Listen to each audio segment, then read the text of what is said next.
Zoti tregoi se gjërat e pastra janë të lejuara të hahen për të përjashtuar verën dhe kumarin, të cilat në kohën e xahilietit njiheshin si gjëra të mira. Zoti urdhëron e thotë: Ja eyyuhalladhina amanu innamal khamru wal maisiru wal ansabu wal azlamu rijsun min amali shaytan fajtanibuhu la'allakum tuflihun. O ju që keni besuar, vera, pijet alkolike, kumari, gurët e ngulur dhe shigjetat e fallit janë punë të ndyra nga punët e djallit, pra ruhuni prej atyre punëve që të shpëtoni. Shpjegime. Fjala khamr, ver, është për çdo gjë dehëse, pavarësisht nga se është bërë, është e ndaluar nga Zoti. Fjala meisir, kumar, është për çfarëdo lloj loje që luhet për të fituar para. Fjala ansab, gur të ngulur, është për adhurimin e idhujve të gurt. Azlam quhen shigjetat me të cilat arabët shtinin fall në kohën e xahilietit. Me këta ajet Zoti tregon se këto 4 gjëra janë punë të ndyra të djallit, i cili mundohet si e si t'i nxjerrë njerëzit nga udhëta e drejtë. Prandaj Zoti e përfundon ajetin me: ruhuni nga puna e djallit që të shpëtoni dhe të arrini kënaqësinë e Zotit. Innama yuridu shaytan an yuqiya bainakum al-adawata wal-baghdha'a fil khamri wal-maisiri wa yasuddakum an dhikrillah wa anis salah fa hal antum muntahun. Djalli dëshiron të fusë në mesin tuaj vetëm armiqësi dhe mëri, me pijet alkolike dhe me kumarin. Ai dëshiron që t'ju ndaloj nga përmendja e Zotit dhe nga falja e namazit. Atëherë, a ende nuk po hiqni dorë? Shpjegime. Fahri Raziu thotë se qëllimi kryesor i pianecit është që të gëzojë kënaqësinë e dashurisë së shokëve, por shpeshherë ndodhe kundërta e qëllimit të tij. Pijet alkolike e paksojnë mendjen dhe shtojnë zemrimin e njeriut dhe kështu shkaktohen grindje e ndodhin vrasje edhe në mes vëllezërve e shokëve më të dashur. Po kështu ndodhe dhe me kumarin. Ai që humb vazhdon gjithnjë të luajë me shpresë se do të fitoj, por përsëri humb, dhe sa më shumë që humb, aq më tepër i shtohet inati derisa vjen në një pikë kur që nuk i mbetet as edhe një fije floku nga pasuria. Atëherë ai fillon zënkat me shokët, rrezikon veten dhe ata.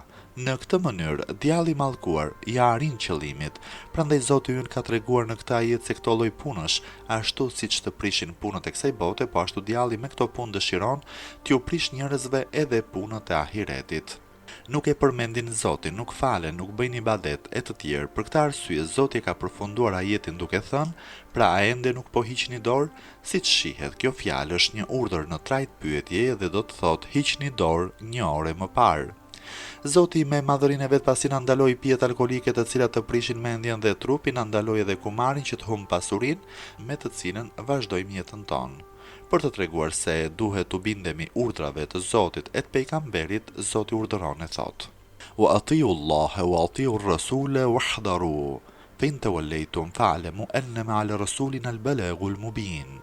Bindjuni Zotit e pejgamberit dhe ruhuni, dhe në qoftë se ju i ktheni shpinën bindjes, dijeni mirë se detyra e pejgamberit tonë është vetëm shpallja e zbulesës e wahjit në mënyrën më të qartë. Shpjegime. Fraza bindjuni Zotit e pejgamberit është bindje në të gjithë urdhrat. Fjala ruhuni është për largohuni nga të gjitha gjërat e ndaluara, sidomos nga pijet alkolike e nga kumari që u përmendën në ajetin e mëparshëm. Me frazën e fundit të këtij ajeti Zoti ka friksuar ata njerëz që i shmangen detyrës, pra i marr në tërësi.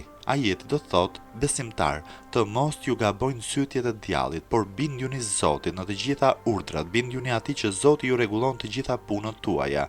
Bindjuni edhe pejgamberit i cili ju drejton në udhën e lumturisë. Ruhuni nga të gjitha gjërat e ndaluara, veçanërisht nga vera e nga kumari. Ndryshe, nëse ju u ktheni shpinën e u shmangeni detyrave, dijeni mirë se fen e keni për veten tuaj. Detyra e pejgamberit tonë është vetëm shpallje e zbulesës, wahjit, e Kuranit, detyrë të cilën ai e kreu plotësisht, prandaj s'keni ç'ti thoni kur kujt. Për të treguar se mbi ata njerëz që kanë përdorur verën para se ajo të ndalohej nuk ka ndonjë gjunah, Zoti urdhëron e thotë: Lejse alel ladhina amanu wa amilu salihati junahun fima ta'imu idha mattaqaw wa amanu wa amilu salihat thumma ittaqaw wa amanu thumma ittaqaw wa ahsanu wallahu yuhibbul muhsinin. Për ata që kanë besuar dhe kanë bërë punë të mira, nuk ka ndonjë mëkat për atë që kanë ngrënë e kanë pirë nga gjërat e ndaluara përpara urdhrit të ndalimit të tyre. Kur ata janë ruajtur dhe kanë besuar, dhe pastaj të jenë ruajtur e të kenë besuar dhe të kenë bërë ndere të tjerëve, sepse Zoti i do nderbërësit. Shpjegime.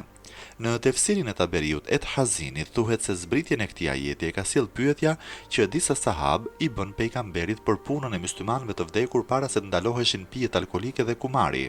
Pyetja ka qenë kështu: Ja Rasulullah, si do të jetë gjendja atyre vëllezërve tanë që kanë vdekur, të cilët kanë pirë verë dhe kanë luajtur kumar? Dhe si është gjendja atyre që janë larg nesh në përvise, të cilët vazhdojnë të pinë verë për shkak se atyre ende nuk u është komunikuar ndalimi i tyre? Për këtë pyetje ka zbritur ajeti ku thuhet se për ata njerëz nuk ka ndonjë mëkat, me kusht që ata të jenë të ruajtur, të kenë besuar dhe të kenë bërë punë të mira. Vallë, përse Zoti në këtë ajet e ka përmendur 3 herë fjalën të jenë të ruajtur? Fahri Raziu thotë se për interpretimin e kësaj çështjeje mufesirët kanë dhënë mendime të ndryshme, por shumica e tyre kanë shpjeguar kështu: kur ata të jenë të ruajtur, të kenë besuar dhe të kenë bërë punë të mira, të kenë vazhduar në ruajtjen e vetes nga pijet e nga kumari, të jenë ruajtur nga dëmtimi i të tjerëve, madje duke u bërë atyre edhe ndere, dikush ka thënë, kur ata të jenë ruajtur nga të gjitha fajet përpara se të zbriste ky ajet, pastaj të jenë ruajtur nga pijet alkolike nga kumari, më pastaj të ruajtur nga ato gjëra që janë ndaluar pas zbritjes së këtij ajeti. Një tjetër ka thënë, kur ata të jenë ruajtur prej kufrit, pastaj të jenë ruajtur prej fajeve të mëdha dhe më pastaj të jenë ruajtur edhe prej fajeve të vogla, dikush tjetër ka thënë se qëllimi i përsëritjes së asaj fjale është për të forcuar porosinë në besim dhe në devotshmëri, takua.